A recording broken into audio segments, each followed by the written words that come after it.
a student for Kaplan.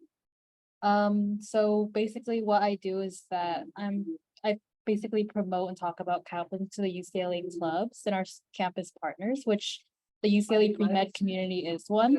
So because you are part of the UCLA pre-med community and it is a campus partner, all of the members, so all of you guys get 15% off Kaplan courses with the code UCLA 15. And you would redeem your code by purchasing a course from the official Kaplan website, which is linked in the second bullet point, or you can book a time with your UCLA campus MCAT expert, which we'll go over later, but she's definitely a great resource. And actually, the third slide actually includes her booking link. So you book that link, and then Haley Miller, she's our program specialist, and she's basically an expert of the MCAT, and you can talk to her about where you are. And I think like one of the biggest benefits of having Kaplan as your MCAT course choice is the human aspect of the personalization. So definitely reach out to her as much as you can. And then the QR code below links to free resources to sign up for free practice questions. Yeah, that's basically it. But this is the biggest thing that we wanted to promote today, is that we are hiring specifically a pre-med student brand ambassador for Kaplan. And so basically what you do is you would work alongside a team of me and 3 other UCLA campus SBAs is what it's called, to promote Kaplan to campus. And then some perks you get, or you do get a hourly wage compensation and opportunities for bonus. You do get a free Kaplan course. The philosophy is that if you have taken a Kaplan course before, then you know better about how to pitch the courses. So it's kind of like an investment in you as well. And Kaplan really believes that. And it is a very flexible schedule. I would say that as a student, I still have a lot of time doing school and clubs and jobs and Kaplan and professional development, because you do network with a lot of students on campus. And you also do join an SBA network that is nationwide. And I have actually talked to a lot of SBAs from like North Carolina and Arizona. So yeah, there are a lot of opportunities there. But anyway, if you want to apply, go ahead and use that QR code link. And if you want to apply and talk to someone else about what the position entails, feel free to email me. I'll drop it in the chat. And I can also give you a referral. So just let me know if you are interested in applying. All right, so then I think it's my turn. Hello, welcome. There are so many of you here today, and I am so excited to be here and to talk to you about setting up an MCAT study plan and how to tackle this huge thing that's on the horizon for you. For many of you, you may be like right in the midst of MCAT study. For some of you, you may just be getting started on your MCAT study. For some of you, you may be thinking a year in advance about how to study for the MCAT. So regardless of where you are in your MCAT prep, I'm going to bring some information that will be useful for every single person who's here today. I also want to let you know that I do have the chat open. And so if there's something that you would like for me to stop and talk about a little bit more in the middle of this presentation, there's time built in for that. So you can throw a question into the chat, and if I see it in time, sometimes I miss them, but if I see it in time, I will grab it and answer it right there on the slide. If I don't see it in time, then when we're done, I'll circle back around and make sure that I've answered any of those questions, and there'll be time for more questions at the end. Just going into this, I want you to know that you can ask me any questions that you want to. If I don't know the answer, I'll be really transparent with you about not knowing it. But if I do know, then I will do everything I can to get you the information that you need. So let's start off talking about the medical school admissions timeline, because in med school admissions timeline is kind of a weird thing. If you had wanted to start med school in fall 2023, you would have had to take the MCAT last year and apply last year. So the application timeline for the MCAT is a year in advance. So if you're taking the MCAT and applying now, you are not applying to go to school in fall 2023, you are applying to go to school in fall 2024. So this is definitely something that you want to plan and think about as far in advance as you can. It's not always reasonable. Sometimes something happens and you decide, okay, this is the path I want to go down. I want to try this. And so you may be kind of getting what feels like a later start in this. Some of you may have been planning for this for a while, but demystifying the process of applying can be really, really challenging. So what I have here on the screen is the timeline for applying for med school. Now there's two different timelines here. The dark purple timeline represents the ideal application cycle timeline. So in an ideal world, assuming that you had all the time that you needed and everything worked out great, you would have been prepping for the MCAT at the end of last year, early spring this year, have taken the MCAT or be taking the MCAT over the next few weeks, submitting your primary applications as they've just opened up or just about to open up, but you can't actually submit them yet for a bit longer, for a few more weeks. You would then submit those primary applications, you get your secondary applications in, and you'll start interviewing around August. Again, that's ideal. For a lot of people, that does not work for them. If you are like me, I was taking full course loads as an undergrad. I was working in a lab. I was working to support myself as I had a job on top of everything. So fitting in studying for a huge exam in that timeline would not have worked. So for many people, now that finals are wrapped up or beginning to wrap up and you're moving into the summer, this is an ideal time for a lot of people to study. And you can still be highly, highly successful in getting into med school if you are prepping and testing in the next couple of months. And so that represents the light purple timeline here, the possible timeline. So in that timeline, you can prep and take the MCAT up until September. September is when the last MCAT test dates for 2023 will be offered. So you could take it up to September, you can apply this cycle, and you could go through secondaries and interviews and get a seat this year. Something to think about. The reason that there's an ideal and a possible timeline is that medical schools operate, many of them operate on a rolling admissions cycle. And what that means is that they will review applications in the order that they come in. So they don't have a date in which they release all applications and they're going to review them all at one time. If you have your application in as soon as the application portal opens, your application is going to be reviewed sooner than someone who gets their application in October. Because they run on this rolling admissions process, they are starting to select the applicants that they want to offer seats to pretty early in the cycle. And so if you're applying later in the cycle, it doesn't mean that you cannot be competitive. It just means that if they have 100 seats to offer, every month they're going to be selecting more people they want to offer those seats to. So the later in that cycle you apply to, the less seats they're still going to have available to be able to offer. So if you're applying in, September, October, then there may be only 50 seats left or 30 seats left. And so it starts to get a lot more competitive for those seats. So just something to keep in mind as you're thinking about what timeline works for you. Generally, the earlier that you can apply that works for your schedule, the better off your application is going to be in terms of working through that rolling admission cycle.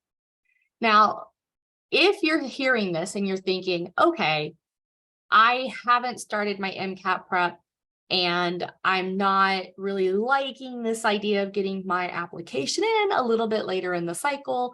What are my options? It is very, very common for people to take a gap year, and that is a year between their undergraduate degree and when they start med school. It is becoming more and more and more common for applicants to have gap years. It's becoming almost to a point where medical schools would like for you to justify why you don't have a gap year rather than justifying why you do have a gap year. And the reason for this is that Med schools kind of have this really crazy idea that people going into med school should have had an opportunity to really truly understand that medicine is where they want to be. And so they want to see that you have shadowed physicians, you have some sort of experience in the medical profession. And there's many ways that you can get experience in the medical profession, but they want to know that you know that you can handle blood when you see it, or you know that you still have compassion for grumpy patients who are having a really bad day and aren't as nice to you as they might be on another day, or you know that you can clean up after people who have had an accident, who have soiled themselves, and that you can still be kind and compassionate about all that. They also want to know that you have life experience of some type. So for many people, there's a very linear timeline in terms of school. You do 12 years of grade school, and then quite often you roll right into undergrad. And then if you roll right into med school, your entire life has essentially been spent in school. And so med schools are really interested in this idea of, getting a few, getting some tread on your soul, right? Getting out and experiencing things, working, traveling, volunteering, shadowing. And so getting a couple of years of gap years can really improve your application in terms of showing medical schools, hey, I've really invested in working in a hospital, being an EMT, shadowing physicians, getting some research experience, volunteering, working in impoverished communities, building houses for Habitat for Humanity, something that shows that you are learning who you are as a person. So you can apply with no gap years, but it's becoming really common to have a gap year or a couple of gap years. And a question that I hear a lot, and the older I get, the more funny this question becomes, is when people who are like 22 who ask me, oh, am I too old to apply to med school? No, you are not too old to apply to med school. The average age of first year med students now is 24. It's not 21. It's not 22. It's not people who are coming fresh out of their undergrad. It's people who have been out of school for a few years. I have worked with students who were in their 40s and 50s. I worked with a student who was in their 60s. So there's no point where you're going to be too old to apply to medical school. It's not like if you don't get in within 2 years of leaving undergrad, your med school dreams are going to be dashed. Like that's no longer the truth in terms of the med school demographics of students. So if you wanted to take a picture of this, please feel free to take a picture of this timeline. I feel like it's super helpful to just grab a quick picture of this so you can think about this, whether you're applying now or in the future. You kind of get this idea of this timeline. Yeah, you are very welcome, Fiza. And if I said your name incorrectly, please, by the way, correct me. It's really important to me that I say everyone's name correctly. Mine's pretty boring. My name is Kerri, but it's really important to me that I say other people's names correctly. So yeah, I'm absolutely happy to talk about this. And if there are more questions about gap years or age or things like that, please don't hesitate to ask them. I know this is an area where people tend to get a little bit worried about, I have to get these applications in at this time and this time and this time, but Fiza, all right, I think I got it that time. Okay, so how do we tackle this? How do we plan this timeline? So these are the things that we're going to talk about. Planning your timeline. Each of you is a unique individual who's applying to medical school. Your timelines are going to be different. Some of them may be very similar, but they're all going to have some slight differences in them. Maximizing your study plan. Same thing here. You are all individual people with your own needs in terms of studying. So you're going to want to think about how to maximize your specific study plan. What works for me isn't necessarily going to work for you. There may be elements that do, but you probably don't want to carbon copy what I do. And then using your resources to study effectively. So obviously I work for Kaplan. So I'm going to talk about Kaplan and how great it is. I have worked for Kaplan now for, I've lost track. I think it's 11 years. I need to sit down one day and like actually count the years. It's 10 or 11. And if I didn't think that Kaplan had something good to offer, then I wouldn't keep doing this. This is my evening job. I do this because I enjoy helping people sort through this maze of getting into different professional programs. And I help a lot of students in DAT or PCAT or OAT or MCAT or GRE. And so I do this because I think that Kaplan offers really solid resources and support to tackle this. So obviously I'm going to talk about Kaplan resources, but at the end of the day, my goal is for you to hear about the things that are going to help you. So while I'll talk about them through the lens of Kaplan, I'll certainly talk about things like how do you use books, or how do you use, like the AAMC resources. I will talk about other resources that aren't just take a Kaplan class. All right, so determine how much time you'll need to set aside for prep. I'm going to give you a general number here and thinking about how many hours you need to prep. I'll give you some general ideas for timelines, but what I'm going to really give you are the tools that you need to determine your specific timeline. So in terms of how much time should you spend studying, the AAMC polls students who take the MCAT and they say, hey, how much did you study for this test? Some students are going to tell them how many hours they studied. Some students are going to not necessarily be truthful. I don't mean that to sound mean. It's more of one of those things where if you've ever been to some place like student.net, which is a horrible place and you shouldn't go. But if you've ever been there, you'll know that there's every so often someone who pops up who says, I made a 525 and I didn't study at all. All I did was take a bunch of practice tests and I walked in and I made this near perfect score. I can almost guarantee you that that's not a truthful situation, that person is trying to sell something, whether they're trying to sell to themselves to feel good, or they're trying to get you interested in like, oh, what did you do to do that? And they're like, well, let me sell you my plan. Hardly anybody walks into the MCAT and makes a totally awesome score without putting in a considerable number of hours of prep. So there are people out there who will be not super truthful about how much they study. The other thing to keep in mind is sometimes people walk in and take the test and they don't study at all. That's not a good thing. I told a student that at one time and they're like, oh, wow, that person's amazing.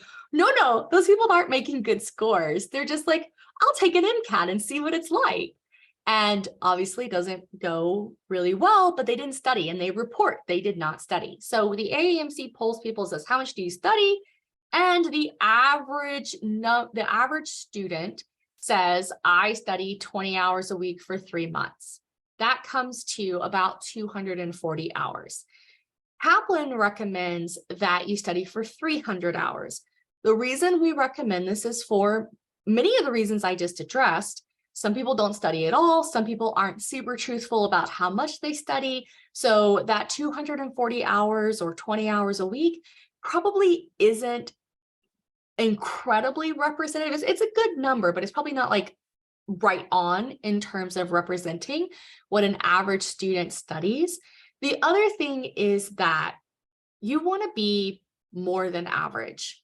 If you want to really be competitive for med school, you need to have a score that's above average. And so if you want to score above average, then you have to study typically more than the average person. So we recommend 300 hours for these reasons. Get in a few more hours. That's going to kind of negate those people who report that they don't study at all, but it's going to give you a little bit more of a bump in terms of your preparedness for the MCAT. So this right here is going to be, it's very simple, but this is going to be your best tool for determining how long you need to study or how many hours each week you need to study. So I'm going to do two different scenarios here. One where you have a test date already picked out, so you're going to determine how many hours a week you have to study, and one where you know how many hours a week you can study to help determine when you're going to take your test. So let's say that you know that you are going to take your test in 3 months, in 12 weeks. So we'll take those 300 hours that we recommend that you study, divide that by your 12 weeks, and that means that you're going to have to study for 25 hours per week in order to make those 300 hours in 12 weeks. Now, if you're like, I can't do that, I cannot study 25 hours a week, I have family care responsibilities, I have a job, I have research, I'm shadowing, then you can do this another way.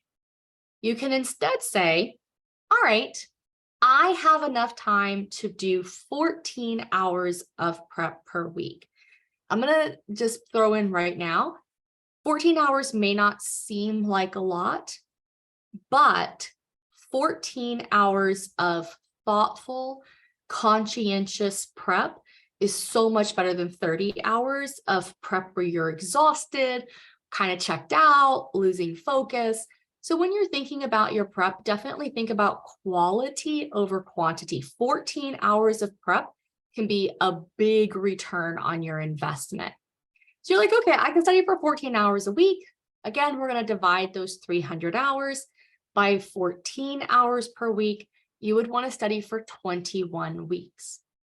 So think about which of these approaches would be best for you to take in order to determine either how much you have to study each week or when you would take your test based on your availability to study. So this is probably one of the most important things that I'm going to give you today in terms of thinking about your MCAT prep is how to plan out how much you're going to study and when you're going to take your test. Now, if you haven't taken a chance to look at an MCAT yet or really dig into what's on the MCAT, I don't blame you.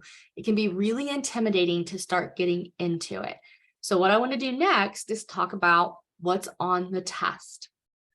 So there's the things that you expect to see: biology, chemistry, physics. These are your pre-med requisites. So 2 semesters of biology, 2 semesters of general chemistry, 2 semesters of organic chemistry, and 2 semesters of physics, all pre-med requisites, and they are all tested on the MCAT. But the MCAT is not, contrary to what many students think when they start out, it's not a content test. The MCAT is not interested in asking, hey, Kerri, did you learn the electron transport chain cycle while you were in school? If they want to know if you learned what you were supposed to learn in Bio 1, they can look at your transcripts and be like, yep, Kerri got an A in Bio 1. I guess she learned what she was supposed to learn. The MCAT is not testing you over, did you learn acid and base chemistry? Did you learn fluid dynamics? What they are interested in is saying, hey, Kerri, you were supposed to learn the electron transport cycle. So assuming that you learned it, let's see if you can figure out what would happen if I break a piece of it, if I no longer allow hydrogens to build up in this gradient. Are you going to be able to figure out what's going to happen to the system if we break a part of it? And so the MCAT also tests things like biochemistry, psychology, sociology, and critical reasoning. So if you've heard of the CARS section, that's critical analysis and reasoning. It's not reading, it's reasoning. And all throughout the entire MCAT, you're going to find reasoning is a huge thing that's tested.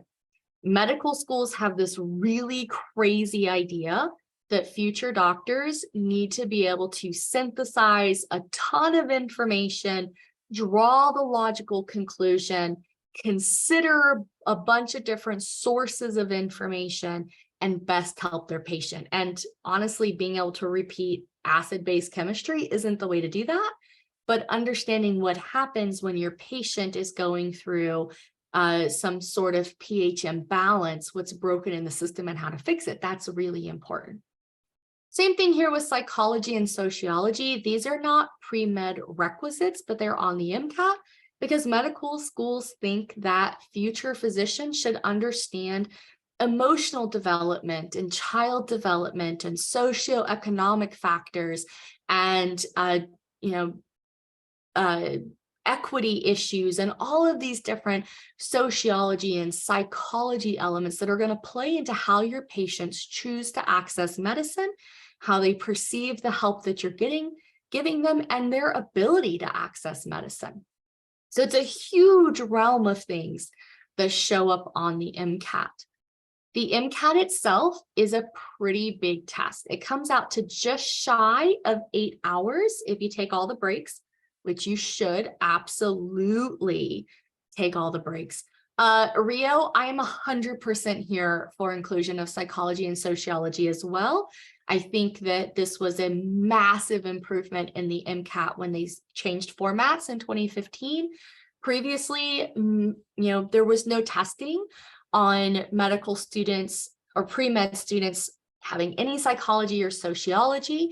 And there's this crazy idea that future doctors should know how people work outside of like just their bodies, but socio factors, economic factors, disparity factors, race factors, like all of these things play in to how your patients are going to approach medicine. And it's really, I am really excited to see that this is now included on the test. So it gets its own section, which is really exciting, but it also shows up little bits in the other sections as well. So it's these 4 sections on the test. They go in the order that you see on the screen. So first it's Chem Phys. That's going to be 59 questions, and it's about an hour and a half. Then critical analysis and reasoning. So that's the CARS, 53 questions, an hour and a half. Biological and biochemistry, 59 questions, about an hour and a half. And then your psychology, sociology, that's going to be 59 questions, about an hour and a half. Now, even though these sections they seem discrete, they seem broken up, they're not. So you can totally expect to see chemistry show up in biology, biology show up in psychology, psychology show up in Chem Phys. The Chem Phys section is going to predominantly be about Chem Phys, but they could absolutely give you some information about a neurotransmitter and medication that someone is taking, and the medication, the neurotransmitter interact in some way, and you have to use chemistry knowledge to work through that. Or talk about physics in the psychology and sociology section because, fluid dynamics is physics, and fluid dynamics can affect the way that your patients are feeling, which can affect their behavior. So these things do kind of blend, and you can see different subjects show up in different places. The only thing you're not going to see is the critical analysis and reasoning is fairly discrete. You typically do not see science passages show up in that section, because this is the MCAT's opportunity to say, hey, how do you do with information that's not science? Like probably most of you are science students, so how do you handle it when you've got some stuff that's not science? A lot of students start out making the mistake of putting less emphasis on the critical analysis and reasoning portion of the test. They think that med schools are going to be really, really interested in you showing your science knowledge. And this is just not the truth. Medical schools are highly interested in your critical analysis and reasoning skills. The reason for that being is this is where you demonstrate to med schools that you have future doctor skills. Critical analysis and reasoning is just future doctor skills. Can you take a complicated passage with a lot of information on a topic that you may have never thought about before, pull out the important information without getting bogged down in it, and then answer questions about it? The same way that you're going to have patients who come in who overwhelm you with information, and you have to be able to listen to what they're saying, pull out the important information, and be able to diagnose them. Medical schools in Canada, some of them don't even care if you take the rest of the test. The only score they're going to look at is your CAR score. It's not true in the US. They do look at the whole thing, but there's quite a bit of emphasis put on the car section. So don't save it until the end. Don't ignore it in looking at building up your science knowledge instead. That's important, but you want to find a balance here. Cars should not be pushed to the side to do last or de-emphasized because it's the reading section. It really is your way to show med schools, hey, that thing you're really interested in future doctors having, reasoning skills, I've got that. And you want me, because I may not know everything about the ETC, but what I don't know, I'm going to be able to reason my way through. So it's a really, really important. All right. So the science content. So I was telling you that these are not discrete. So you're not going to only see biology in the biology section or only psychology in the psychology section. So what's here on the screen just kind of gives you a percentage breakdown of the different types of sciences that can show up in each section. I think this is another great one to grab a screenshot of if you want it. I see, the chat talking about where this is going to be posted. So it looks like all of you will have access to this later.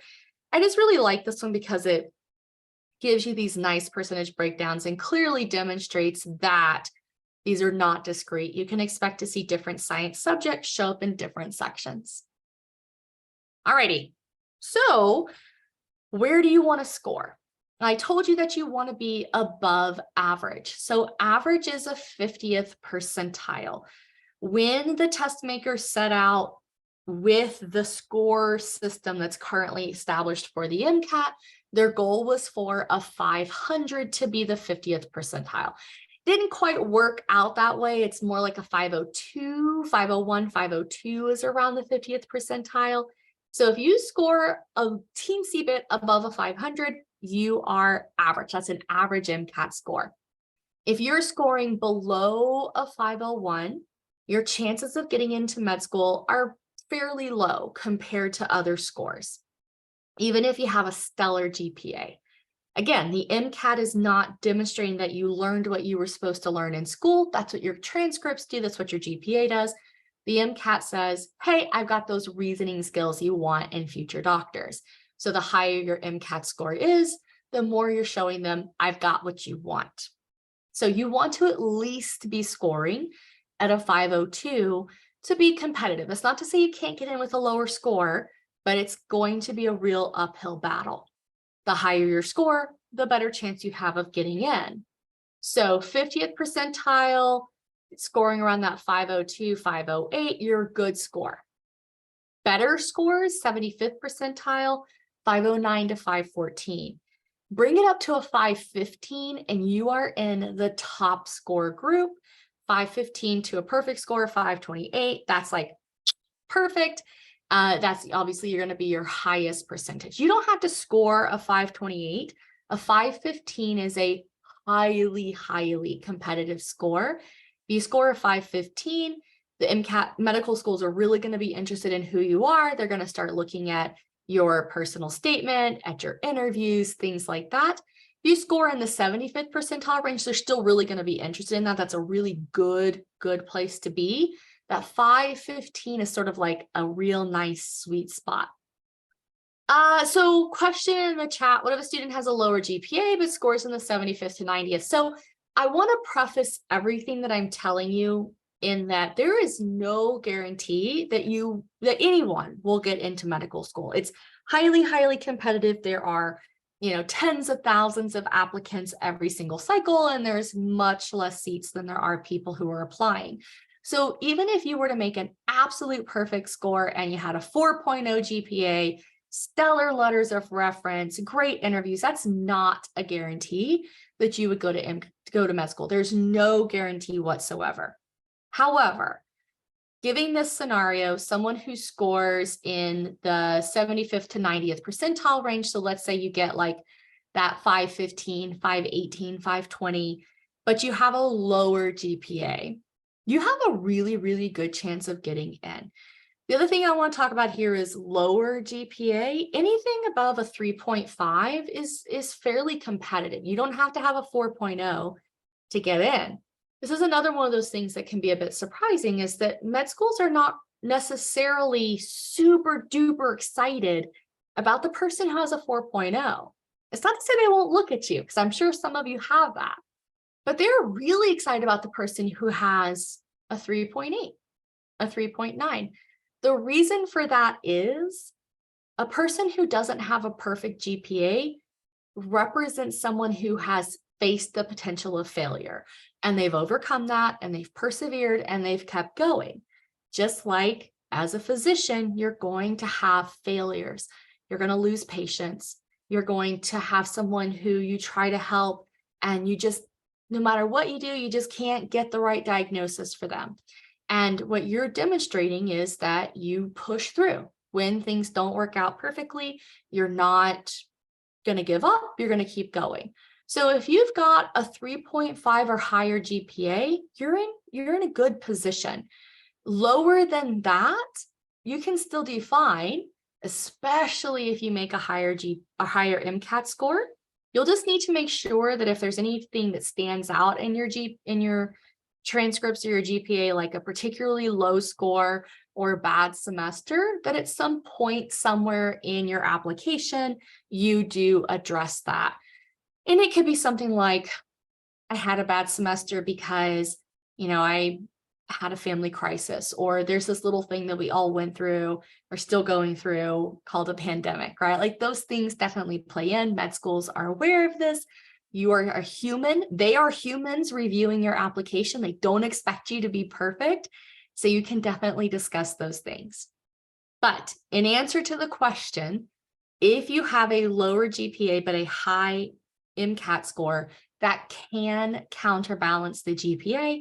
It can improve your chances of getting in.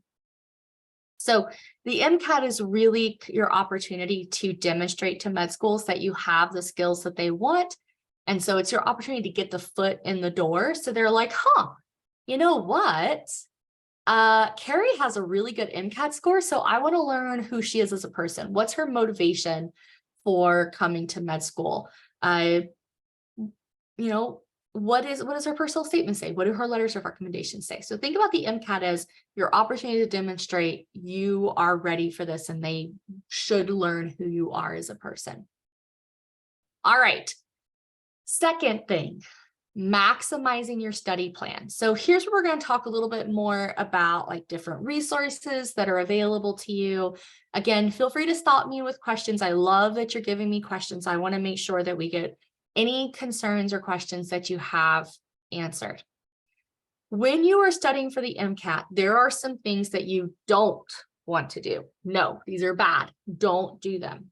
First, do not go pick up your old textbooks and try to read through them.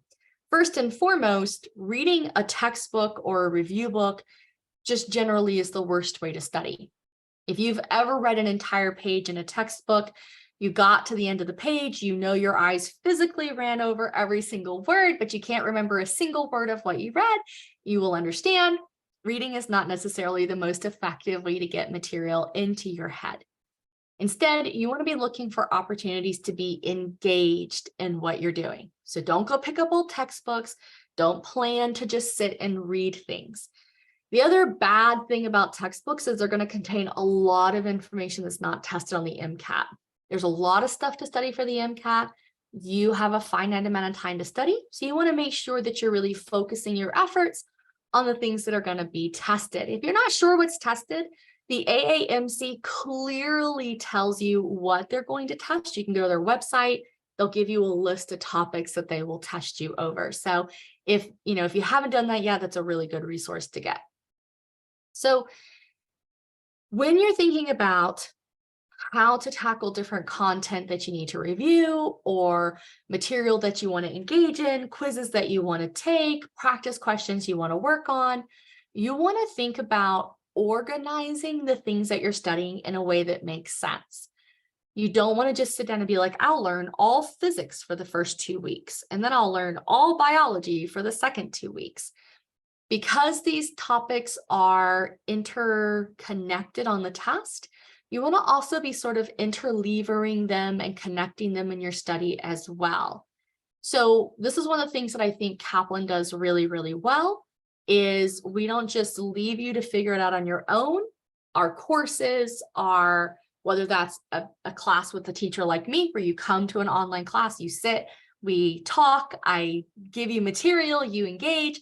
Whether this is you are like, well, I really like the idea of having someone kind of tell me what to do, but I can't go to a fixed class. So I'm going to enroll in a self-paced program. I'm going to call that a class as well, a self-paced class. So if you sign up for a Kaplan class, regardless of what type it is, we're going to give you a study plan that interlevers these different topics so that you're building on different topics and seeing them sort of the same way that you're going to see them on the MCAT, you're seeing them in your prep that way as well. So you go from sort of like this messy, disorganized, I'll study some behavior today, and I'll study some metabolism today, to something that's structured so that you have topics that build on each other and they have that interconnectedness. The way I like to think about the MCAT is you're not trying to learn 5,000 disparate facts. You're trying to learn the story of life, the story of you, of your patients. And that's not a bunch of standalone facts. Physics influences biomolecules. Biomolecules influence sensation and perception. Sensation and perception is going to influence behavior. And so all these things are really connected. And if you can think about how they're connected, you can weave the links between them. It makes it so much easier to learn this material and tackle MCAT style questions. The other thing that you want to keep in mind is not to expect to see things one time and be done with them. So again, you're not going to sit down and learn physics in 2 weeks and then not have to study it again. You want to plan to get in about 3 passes to all the material that you could be tested on the MCAT. And so you have your first pass, which is where you just kind of look at everything, you get those refreshers. Oh, it looks like someone has their microphone on. So if you could just make sure that you are muted. Thank you. So in your first pass, you want to, look at content that you maybe haven't seen in a while.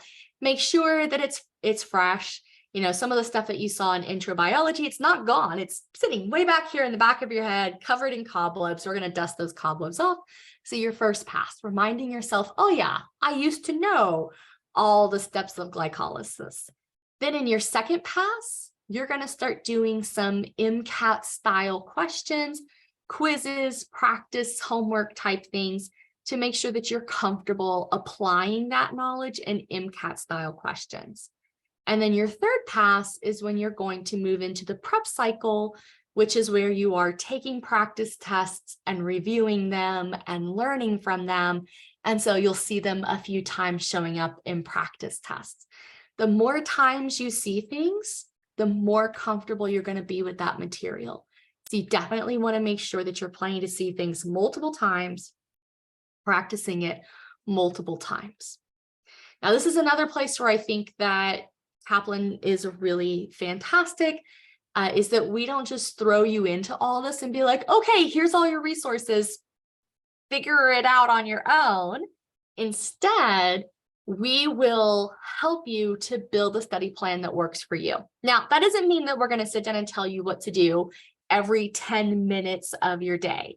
What it does mean is that you can say, hey, I can study for 2 hours today. And then what we'll do is we'll take the scores from your practice quizzes, from your practice test. You'll kind of review content and you can quiz out of things. And based on your scores on those things, based on the amount of time that you have to study, we'll help build out a study plan that gives you certain topics to work on each day. You can adjust that. So let's say, for example, you can see on here, like on Sunday, it says do atomic structure. And maybe you don't have an hour to do atomic structure and you don't do it. You just don't check it off. And if you don't check it off, then you can recalibrate your schedule, refresh your schedule, and that topic will show up again at a later date to make sure you don't miss out on it. And so this is sort of a living schedule that reflects how much time you say you have to study and how you have done on things and what you have already completed. And so again, it's not going to plan out every minute of your day, but it gives you a strong foundation of moving forward in a study plan. You can always do more study than if you want to, but it always has something for you to work on every day. Alrighty, so final thing here, using your study resources effectively. So I'm going to talk to you a little bit about Kaplan classes, of course, but again, I want you to be aware that there are many different types of resources available to you. I feel very strongly that our Kaplan courses are really good, but I also feel very strongly that each person should be thinking about what's the best resource for them. So I'll talk to you about some different options. So when you are thinking about studying for the MCAT, you don't want to really emphasize things that you're already comfortable with. It can be really easy to do that. I feel like when I say that, you're like, well, yeah, duh, Kerri, I need to study the things I'm not as good at. But it's very rewarding to study something that we're already comfortable with and get all the questions right. That feels really nice. And it can feel really uncomfortable to focus on things that we're really uncomfortable with. And so you definitely want to make sure that you're skipping over the things you know pretty well and emphasizing the things you don't know. This is another place I think Kaplan resources are really good. I told you that you could quiz out of things. So let's say that one of the things on your study calendar is atomic structure. You could take a short quiz. If you did perfect on the quiz, then you would quiz out of that topic. There'd be no reason for you to sit down for an hour and a half and study atomic structure if you're already getting just about every question right. So you want to, whether you're studying with Kaplan or whether you're doing some AAMC practice or using some books, if you're going to sit down and study topic A, before you spend hours on topic A, do some practice questions on topic A. If you get all the practice questions right, consider skimming over topic A and then putting it aside to move on to something else. Your time is limited, so you want to really maximize the time that you have. Previously, I alluded to the prep cycle. That was the third pass on material. So the prep cycle is where you're going to be taking practice tests and learning from them. You do not want to just take practice test after practice test after practice test.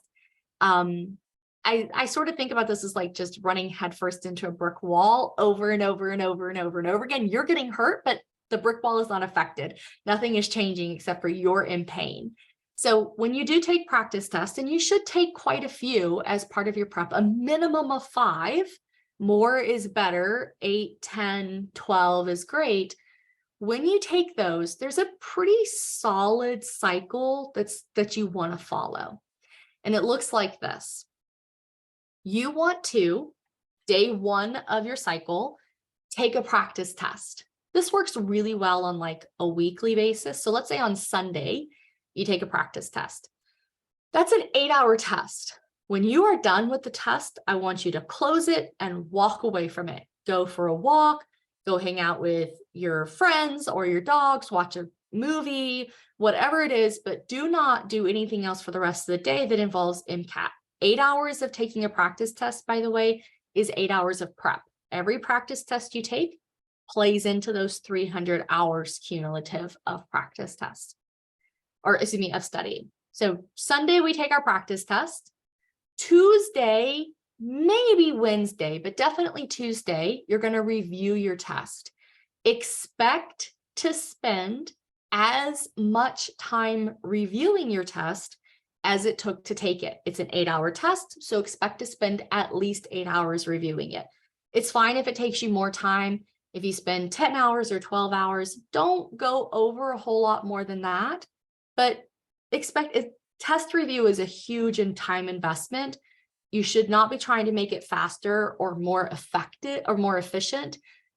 Effective review means putting in the hours. That review, what you want to do during that review is you want to look at the questions that you missed. You want to see why you missed them. You want to be looking for trends in the topics or the reasons that you missed questions. So maybe you missed 8 out of 10 questions on acids and bases. Okay, you need to do some acid-base work because you don't want to miss those questions. Maybe you missed a lot of questions because you misread the question. You got in a hurry. Okay, then you're going to want to spend some time intentionally making yourself read questions carefully and building that skill. So when you review your test, you're going to look for the trends and the topics that you missed. I recommend picking about 5 of those, 8 max, but about 5 of them. And those are the things that you're going to work on for the next few days. So maybe you want to work on learning acid-base chemistry, reading questions more carefully, becoming more confident with fluid dynamics, making predictions for CARS questions, and learning child development theories. Okay, that's 5 things. So you're like, these 5 things I want to really work on building up. These were some of the major things I missed on this practice test. So you did that review on Monday. So Tuesday, Wednesday, Thursday, Friday, 4 days, you're going to work on those 5 topics that you identify. You're going to really hit the ground and work on building your skills on those 5 topics. Then you're going to take Saturday off because you're not an MCAT test taking machine and you need time off to recharge. If you can't take a whole day off, take a half day off. But it's really, really critically important that you take that time off and that you don't just wallow in guilt that you're not studying. You need time off or you will burn out, and that's not fun. So Sunday, you take your test. Monday, you review it. Tuesday, Wednesday, Thursday, Friday, you're going to use your review to guide the practice that you do. Saturday, you take a day off. Sunday, you take another practice test. That is the prep cycle. So you can use Kaplan test if you're using Kaplan resources. The AAMC has, I think they have 5 good full lengths now. One of their full lengths, the sample test, was from pre-2015 when they were planning to revise the MCAT. So it's not as good as the others because the AAMC wasn't updating those. Like, that's just like, they were like, hey, this is what we think the MCAT's going to look like in 2015. So you can get a jump start on what it's going to look like. But they haven't updated that. They haven't changed that test to reflect whether the MCAT really did look like that or not, which it didn't. It looks a little bit different. All right. So you're going to review it using those how I'll fix it sheets. So what are you going to work on? That's how I'm going to fix it. Then you will use those results to study for 4 days. You can, do targeted practice tests, quizzes, workshops. You can look at AAMC resources if you're a Kaplan student. Every day of the week except for Fridays. Saturdays during the summer, we do have them, but not Fridays. We have live workshops, and regardless of what Kaplan course you sign up with, whether you're with a teacher on a set class day or you're doing the self prep, workshops are live sessions you can go to or not go to. They're optional every single day of the week during the summer, except for Fridays. And they are 1-hour sessions on very specific topics. So like an hour on acid-base chemistry, or an hour on optics, or an hour on metabolism. And Monday through Thursday, there's 3 hours of those every night. Sunday, there's 3 hours sort of in the afternoon, evening. And then on Saturdays during the summer, they'll be like midday, and it'll be probably 3 hours again.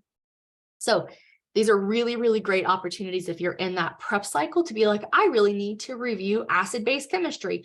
I'll go to this workshop session and I'll have someone teach me acid and base chemistry, and I'll do practice questions for an hour. All right, so how many practice tests? So I mentioned more is better, a minimum of 5, but 8, 10, 12 is really good. Your goal for practice tests should be enough practice tests that you are hitting and consistently scoring around your goal score. So if your goal score is a 515, you want to be scoring 513s, 514s on your practice tests, maybe a couple of 515s.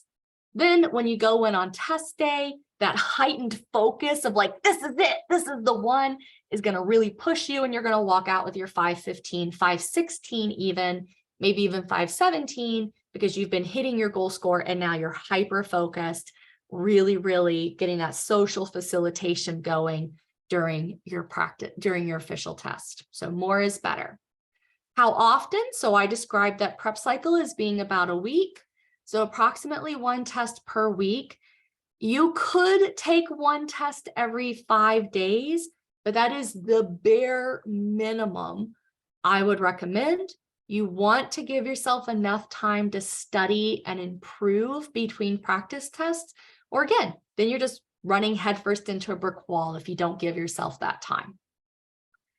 I was talking about identifying topics to work on. So here's an example. I think this one works really well of how to identify what things to work on. So here there's topics and the reason that the person missed it. So you can go through those topics and be like, oh, I missed a lot of topic. I missed a lot of questions on lenses, or I missed a lot of questions on acid base.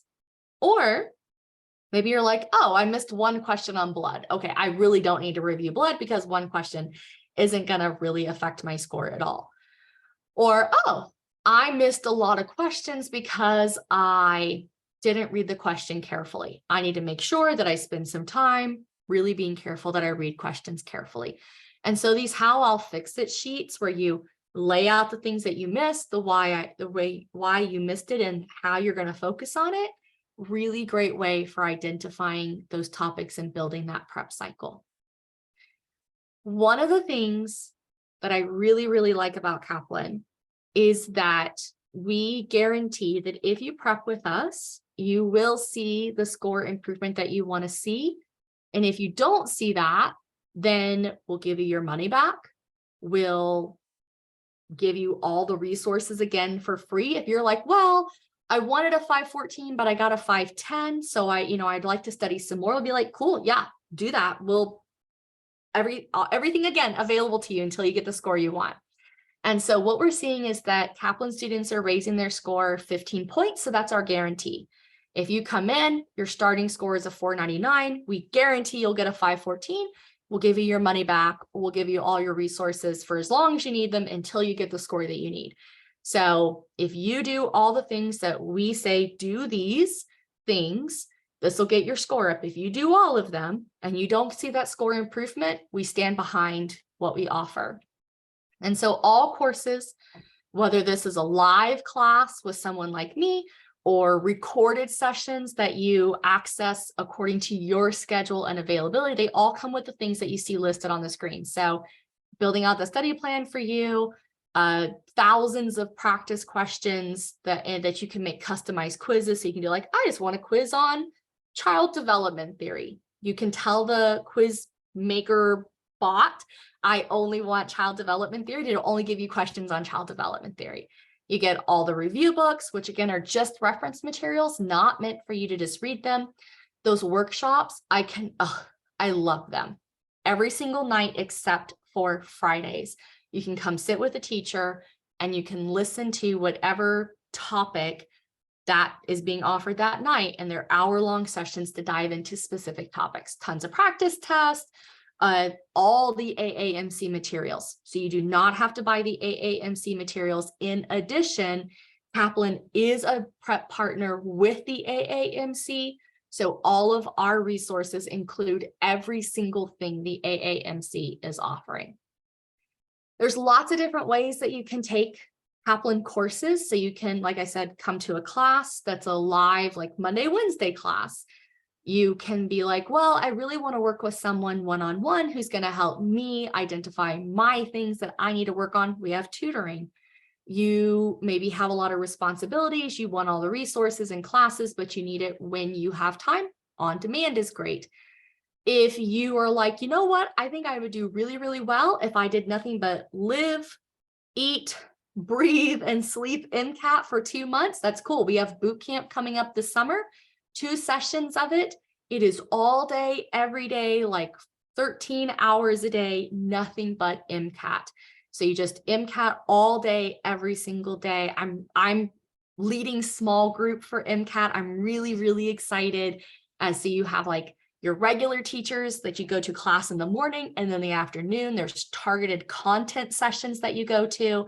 And then in late afternoon, evening, there's your small group, which is what I'm leading. So we work with 10 students in our small groups. It's like sort of group tutoring a little bit. And then in the evenings, all those workshop sessions, you can pick and choose which ones you want to go to. So it's exciting. I'm really looking forward to it. We gear that up in about 2.5 weeks. If you have pretty much wrapped up MCAT prep and you're like, all right, I've got the MCAT in the bag, but how do I apply? That's cool. We've got admission consulting. So we have people who work with medical schools, admission review boards, and they will help you with your personal statement. You can do mock interviews. They'll walk you through every step of it. And if you want, you can purchase just review books, and they come with lots of practice questions, some access, limited access to online resources. I think they come with a few practice exams, a portion of the Q Bank. I'm not entirely certain if it's the whole thing, but at least some of it. So the review books still come with quite a bit of the resources. And so you could go that route and see if that works out for you as well. So there's lots of things for wherever you fall into this. There's something that works for you. One of the things that I love about Kaplan, I feel like I've said that multiple times. Like I said in the beginning, I wouldn't have stuck with Kaplan for 11 years if I didn't feel like it was good. So one of the things I really like is that Kaplan operates on this principle that financial constraints shouldn't keep anyone from prepping. So if you're listening to all this and you're like, well, this sounds great, except I don't have money to invest in a class, that's okay. We offer financial assistance. So if you receive financial aid, and I think, don't quote me on this, I haven't looked at the requirements recently, but I think it's receive federal financial aid in a 3.0 GPA, then you qualify for financial assistance. And so that's something really cool. You get like pretty good percentages off of resources. The other thing is that we will break down payments into chunks. So you don't have to pay for everything at one time. You can break down payments. So there's lots of opportunities for the materials to be accessible, regardless of what type of materials you want to access. Some upcoming classes. So there are some classes that are upcoming in your area. Someone wrote into the chat, where can you find the requirements for this? I will throw in a link. I will find that super quick before we wrapped up today, and I will throw that link in there for you. So classes that are upcoming near you. So these are in-person classes. So you can go and sit in a physical classroom with someone. If you don't want to go to a physical classroom, which, I mean, I don't blame you. I like being at home in sweatpants, hanging out with my dogs. You can go to our live online classes. They start up pretty much every single week. We have new classes starting up. So there's lots and lots of classes that you can choose from, many different schedules. Boot camp, like I said, ramping up in a couple of weeks. So there's 2 different sessions for that. So the first one is coming up May 21st, and then the second one is coming up July 2nd. So that is really exciting. There's also online winter boot camp. So if you're thinking about prepping next year, there's also winter boot camp. You can do that as well. Yeah. And then as May said in the beginning, so you can talk to Haley Miller. So Haley's role is for you to be able to say, here's where I am. What do you think I should do? And Haley can listen to your personal situation and provide personal advice based on your situation. Like I said in the beginning, you are each individual people, and you should be thinking about your own individual needs. And Haley is your point of contact to go to and say, hey, Haley, this is my goal score. This is the time I have. This is where I'm starting. These are my financial resources. What do you think I should do? And Haley will give you options. There will be no pressure whatsoever to purchase anything. You can talk to Haley for free. And if you never purchase anything, that's totally fine. And if you do, that's fine too. It's a great opportunity for you to actually get to talk to someone. So that's the information I wanted to give you. What I'm going to do real quick is I'm going to go grab the link for the financial assistance that I was telling you about. But while I'm doing that, please feel free to throw questions into the chat, and I can still tackle those as well. So let me just multitask on that. So if you have some questions, throw them in.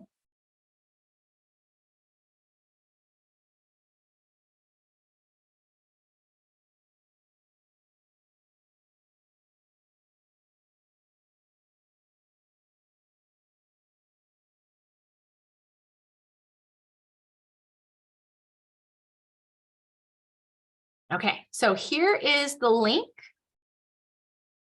Oh, let me send that to everybody, actually. My apologies. There we go.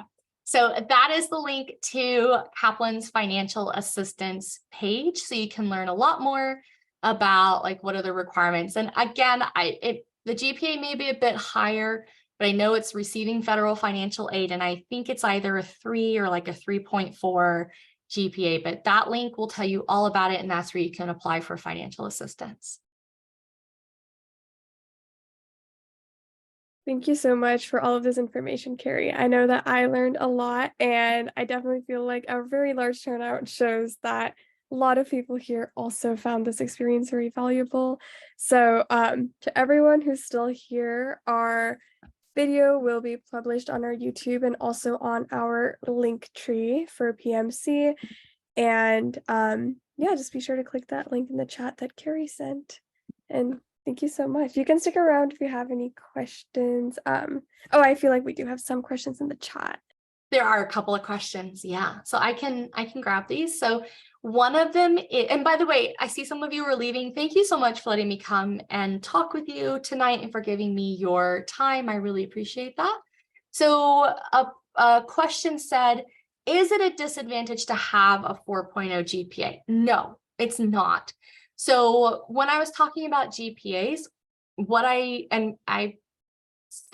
fail to be articulate sometimes, so I apologize if I have given you that impression. It is that medical schools are not going to look down on someone who has a 3.4 or 3.6 or a 3.8, because that shows that you've already handled adversity, you have handled failure, and you know how to do it.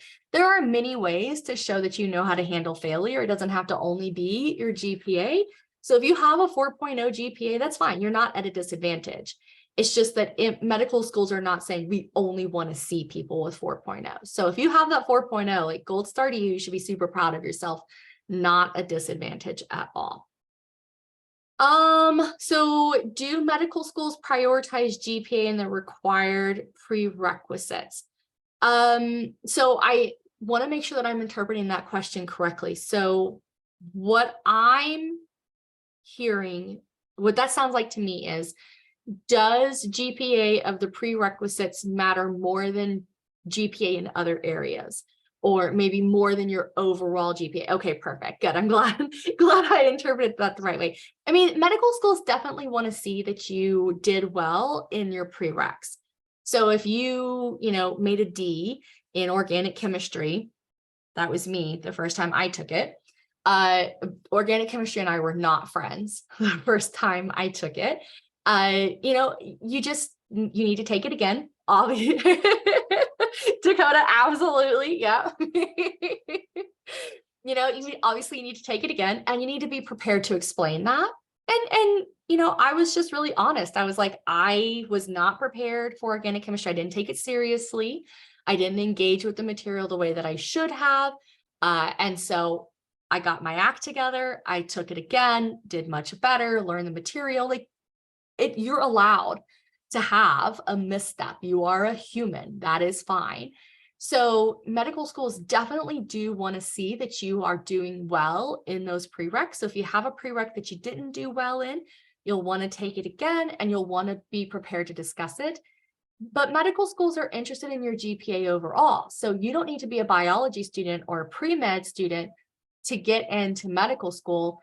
I've seen people go to medical school with Greek philosophy degrees or anthropology degrees or sociology degrees.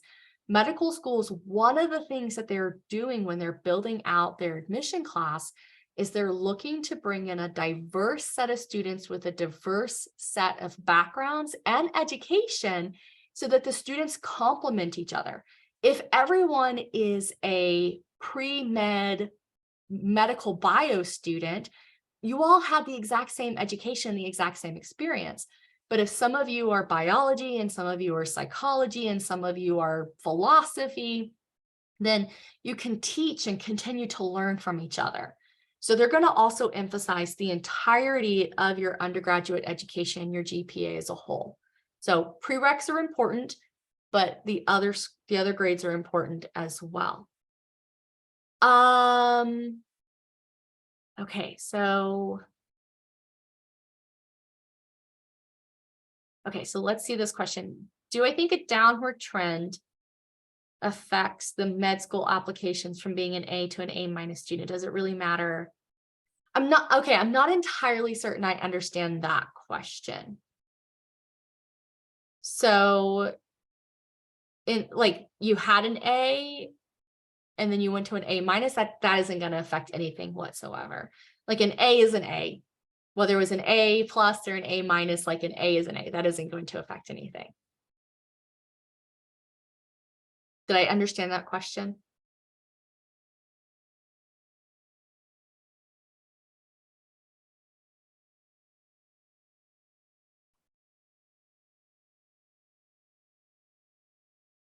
So, Fizzit, is it bad to retake the MCAT? Heard mixed things.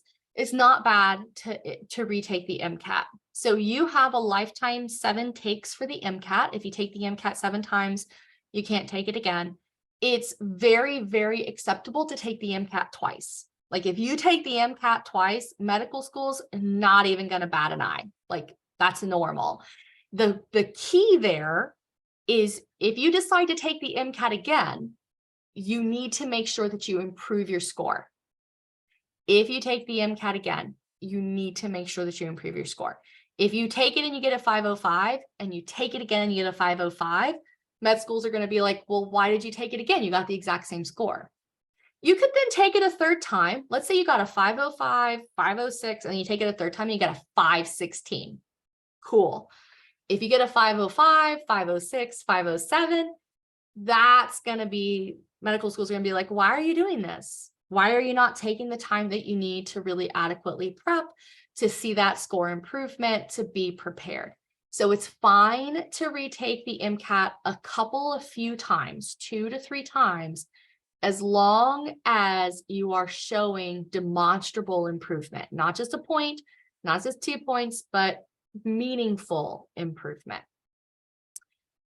The link provided, don't see information about GPA requirements. So Samantha, I can't look through the link right now to find that. If you can't find the GPA requirements, that might be a really good question you could ask Haley about. She can go through that with you. I would have to dig through the link to the material to find it for you right now as well. And I want to make sure that I get all the questions answered. So you can chat with Kaplan customer support. There should be a chat option. If you're like me and you'd rather have your fingernails pulled out than make a phone call, there's chat during regular business hours. You can just be like, hey, I'm interested in financial assistance. I attended this event. Kerri gave me the link for it, but I didn't find the GPA requirements. Can you tell me what they are? And they'll be like, oh yeah, the GPA requirements are blah, blah, blah, blah. And they'll get it to you. Or you can talk to Haley, and Haley would be a great resource for that. Yeah, no, I'm sorry. I don't want to waste anyone's time by digging through it right now. Okay, so Dakota says, do you have to report every single score? Yes, you don't get a choice. You do not get a choice. If you take the MCAT 3 times, medical schools are going to get all 3 of your scores. You do not get to choose what score goes to them. They get all of them. What medical schools do with them is totally up to them.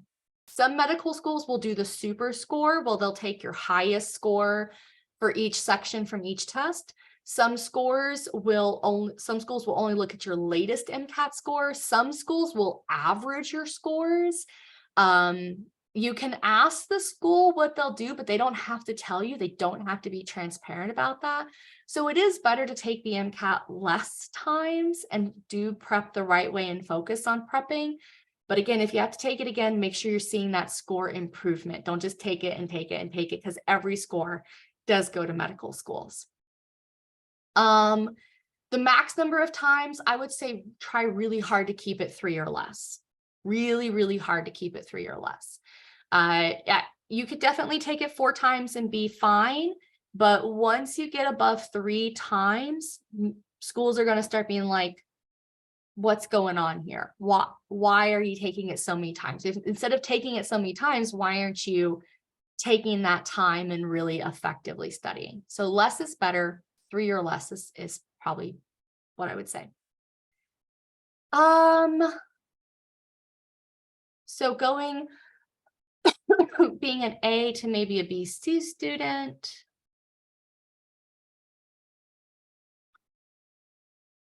I mean, you don't want to have all A's for your prereqs and then all C's for everything that's not a prereq. If you have a couple of C's for non-prereq classes, that's fine. But if you're walking in with like, well, I put all my effort into my prereqs, but I didn't really put all the effort into everything else, and I only got C's or B's, med schools are going to be like, why didn't you invest the time in the rest of your education as well? But a couple of B's or C's in non-prereq classes are going to be fine. Again, you're a human, right? You're allowed to make a D in organic chemistry and still be successful. You're allowed to make a B in Greek philosophy and still be successful. But you want to be a well-rounded applicant, so you want to still do reasonably well in all the classes that you take. Good. Does the admission consulting program give advice on choosing which schools to apply to? Yes, one of the things if you decide to enroll in admission counseling, yes, you can guide those conversations. So if you want to enroll in admission counseling and your goal for that is to meet with someone who can help you pick the best schools for you, heck yeah, absolutely, they'll do that. Admission counseling is really driven by your goals. So the way that works is you kind of pick, like, if you go look at admission counseling on Kaplan's website, just captest.com, you can look through all of our different resources. You'll see that you like get a certain number of hours with an admission consultant, and you direct those discussions to what you need. If you want to focus on interview skills, you focus on interview skills. If you want to focus on writing your statement, you can write your statement. Let's say you decide you want to write your statement, and then afterwards you're like, this worked really well, I want to now work on interviews. You can purchase more time with that admission consultant, and you can now drive that discussion in the direction that you want to take it. It is based on your needs, and you are the driver of how those hours are spent and what you're discussing. Does boot camp take you through all 3 stages? Oh my gosh, yes. So you will live and breathe MCAT. It is hours of high content, like high testable content review. It's hours of application and MCAT style questions. You'll have access to all the practice tests. Now, we're not going to sit there and be like, we're going to watch you for 8 hours while you take a practice test. You'll do this on your own still, but like you are with Kaplan teachers all day, every day. And then on weekends, you'll do practice tests and review. So it is like super, super intense, and it's going to walk you through every step of the way and getting you ready for the test.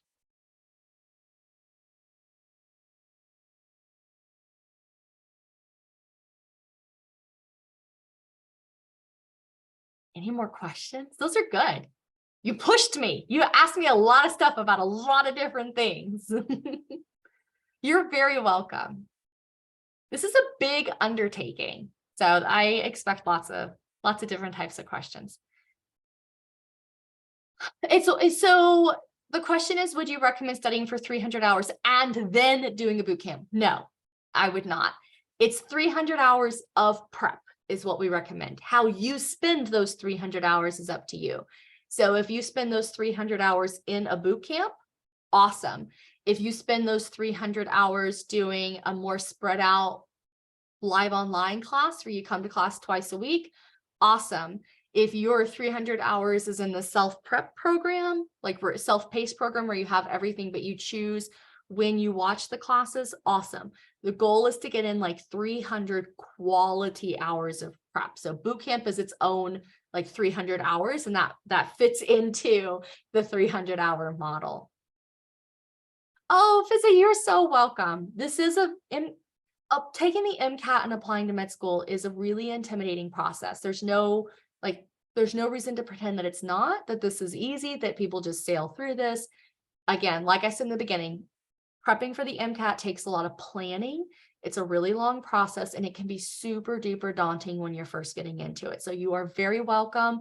Everyone's questions have been so good, and like these are really typical, reasonable MCAT prep and mid school questions. These are good ones. Oh, you're very welcome, Ashley. It's my pleasure to be here tonight.